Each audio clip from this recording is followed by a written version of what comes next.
Rice இன்றைக்கி நான் butter cookie செய்ய போகிறேன். ஸோ இப்போ நான் வந்து 500 grams ஆஃப் பட்டர் குக்கி செய்ய போகிறேன். ஸோ இதுக்கு வந்து இப்போ நான் வந்து 220 grams of Amul unsalted butter எடுத்து வச்சுருக்கேன். இப்போ இதோட 320 grams ஆஃப் மைதா மாவு எடுத்து வச்சுருக்கேன். இதோட வந்து 1/2 teaspoon வந்து சால்ட் வந்து ஆட் பண்ணி வச்சுருக்கேன். ஒரு ஃபுல் எக் எடுத்திருக்கேன். 100 grams பவுடர் சுகர் எடுத்திருக்கேன். 2 tablespoons ஆஃப் வெனிலா எசன்ஸ் எடுத்திருக்கேன். இப்போ அன்சால்டட் பட்டர் வந்து ரூம் டெம்பரேச்சருக்கு வந்ததுக்கப்புறம் நான் எடுத்திருக்கேன். அதோட இப்போ நான் வந்து பவுடர் சுகர் ஆட் பண்ணிவிட்டு இப்போ இது ரெண்டுத்தையும் நல்லா வந்து மிக்ஸ் பண்ணி எடுத்துக்க போகிறேன். பட்டரில் வந்து சுகர் வந்து நல்லா டிசால்வ் ஆகிடும். அந்தளவு நான் வந்து இப்போ ரெண்டுத்தையும் இதை நல்லா மிக்ஸ் பண்ணி எடுத்துக்க போகிறேன். இப்போ நான் பட்டரும் சுகரும் நல்லா மிக்ஸ் பண்ணி எடுத்துட்டேன். இப்போ மிக்ஸ் பண்ணி எடுத்தோடனே இப்போ இதில் நம்ம எடுத்து வச்சுருக்க 1 எக்கை வந்து ஆட் பண்ணி நல்லா மிக்ஸ் பண்ணிக்கலாம்.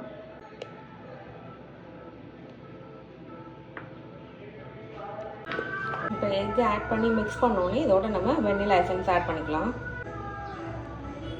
இப்போ இதோட நம்ம எடுத்து வச்சுருக்க 320 grams ஆஃப் மைதாவும் 1/2 teaspoon ஆஃப் சால்ட்டும் ஆட் பண்ணி நல்லா ஒரு டோ மாதிரி நம்ம இப்போ இதை மிக்ஸ் பண்ணி எடுத்துக்கலாம். இப்போ நான் மிக்ஸ் பண்ண டோ வந்து ஸ்பாக்சுலா வச்சு நல்லா மிக்ஸ் பண்ணி வச்சுருக்கேன். ஆல் டுகெதர் எல்லாமே ஒன்றா பைண்ட் பண்ணுற வரைக்கும். இது வந்து நான் திரும்பவும் சொல்கிறேன், இது பைண்ட் தான் பண்ணி வச்சுருக்கோம். அதாவது நம்மளுக்கு வந்து சப்பாத்தி மாவு மாதிரி டைட்டான டோவாக இருக்காது. இது கொஞ்சம் லூஸான கன்சிஸ்டன்சியில் தான் இருக்கும். ஸோ இப்போ இதை வந்து நான் வந்து கிளிங் ரேப் வச்சு ரேப் பண்ணிவிட்டு இப்போ நான் இதை வந்து ரெஃப்ரிஜிரேட் பண்ண போகிறேன். ஒரு 1/2 hour to மேக்ஸிமம் 1 hour வரைக்கும் நீங்கள் ரெஃப்ரிஜிரேட் பண்ணிங்கன்னா உங்களுக்கு கரெக்டாக இருக்கும்.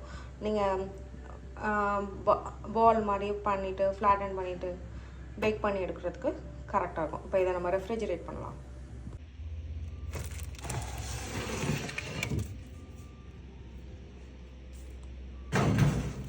கரெக்டாக 1 hour ஆயிடுச்சு. இப்போ இதை நான் ஃப்ரிட்ஜ்லேருந்து எடுத்துட்டேன். இப்போ தான் இதை வந்து நான் நீட் பண்ணிவிட்டு இதில் ஒவ்வொரு குக்கீஸும் நான் வந்து 1 tablespoon அளவுக்கு நான் எடுத்துகிட்டு இதை ரோல் பண்ணிவிட்டு நான் சிலிக்கான் மோல்டில் வச்சு நான் பேக் பண்ணி எடுக்கிறேன். உங்களுக்கு இல்லை அப்படின்னா நீங்கள் பார்ச்மெண்ட் பேப்பரில் கூட வச்சு நீங்கள் இதை வந்து பேக் பண்ணி எடுக்கலாம். இதை நான் நீட் பண்ணி முடிச்சிட்டேன். இனிமேல் இந்த டவுலேருந்து இப்படி ஒவ்வொரு டேபிள் ஸ்பூனாக நான் எடுத்து இதை ரவுண்ட் பண்ணி நான் பார்ச்மெண்ட் பேப்பரில் வச்சு நான் பேக் பண்ணி எடுக்க போகிறேன். அதை நான் செஞ்சு முடிச்சுட்டு உங்களுக்கு காமிக்கிறேன்.